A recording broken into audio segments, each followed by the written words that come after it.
Out of all the animes, there is one that is filled with so much drama and so much action-packed fight, but with all that, it also has a lot of emotion. I mean, it's perfect in every single way. Yes, it's none other than Akame Ga Kill. But what happened to it? Why did it come to a sudden end? Hey guys, welcome back to the channel. Today, I'm going to discuss all there is to know about Akame Ga Kill, so tune in till the end so you don't miss out on anything.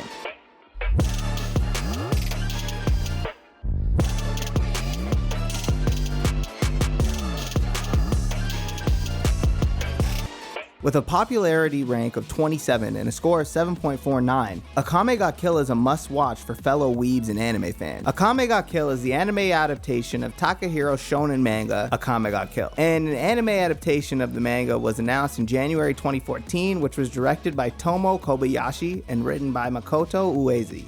The anime premiered in Tokyo on July 7th of 2014. Eventually, on August 9th, 2015, the show would later air in the US on Adult Swim. The anime had a short run, but an amazing journey. The plot revolves around Tatsumi, who recently joined the Night Raid. Night Raid is an assassination branch of the Revolutionary Army, an army assembled to overthrow Prime Minister Honest. Why do they want to overthrow the Prime Minister, you might ask? Well, he's very greedy for power and has taken advantage of the fact that the child emperor is inexperienced. So considering there's no strong leader, the nation is left in ruins with people drowning in poverty. The Night Raid is full of experienced killers, and they're ready to eliminate anyone that is against the Revolutionary Army. After Tatsumi joins the Night Raid, the story is all about him coming across powerful weapons and enemies. Along the way, his own morals and values are challenged. Before we talk about how the story unfolds, first, let's get into some of the characters. The Night Raid consists of Akame, Tatsumi, Mine, Lubok, Shiel, Bulat, and Chelsea. Some of the other main characters are the Jaegers, including Karome and Esdeath. Jaegers are the group fighting under the command of the Prime Minister against the Night Raid, and they all use Taegu. Taegu are extremely powerful relics, and only the strongest warriors can wield them.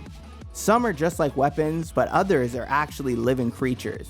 Either way, Taegu are probably the rarest but the best weapons to exist in the Akame Ga Kill universe.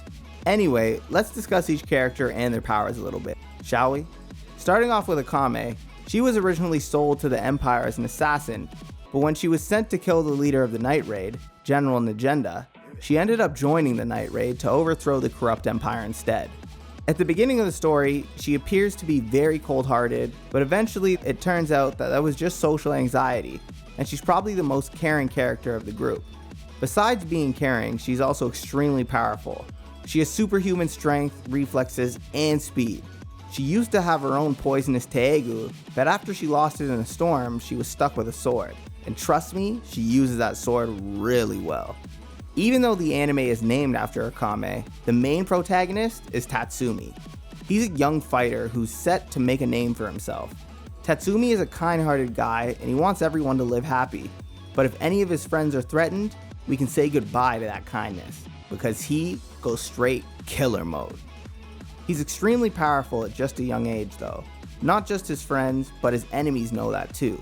He has his own Taegu too, named Inkusuro. The next member, Mine, is an extremely aggressive person and gets irritated very often.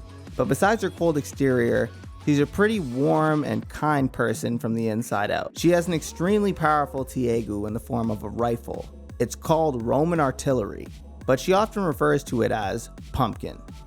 Next up, we have Lubok. He's pretty talented when it comes to hand-to-hand combat, and he's great at faking death as well. He also has a Taegu named Infinite Uses. The name comes from the fact that it actually has an infinite number of offensive and defensive capabilities. Another member of the Night's Raid is Shiel. She's clumsy but extremely strong. She has her own Taegu, Extase, that can cut through literally anything. Bulat refers to himself as hot-blooded, but he's probably the calmest and most passionate character in the show, who never lost his cool during a fight. He's probably the most powerful member of the Night Raid, and the original owner of the Taegu that Tatsumi owns, Incursio. The newest member of the Night Raid is Chelsea, who is obsessed with candy. She also has a Taegu named Gaia Foundation. You've probably heard her very famous quote, "A girl's weapon is her makeup." Moving on to the Jaegers, there are actually 7, but we'll discuss the 2 main ones. First off, let's talk about Esdeath, who is actually the leader of the Jaegers. She has an extremely dark character, and believe it or not, people absolutely love her for it. She enjoys torturing her enemies very slowly. She also wields a Tiegu named Demon's Extract. Oh, and she's totally in love with Tatsumi. Another one of the Jaegers is Kurome, who is also Akame's younger sister. Both her and Akame were sold to the Empire as assassins, but considering they were in different groups, the sisters parted ways. Just like Akame, Kurome also had superhuman reflexes, and she also has a Tiegu called March of the Dead.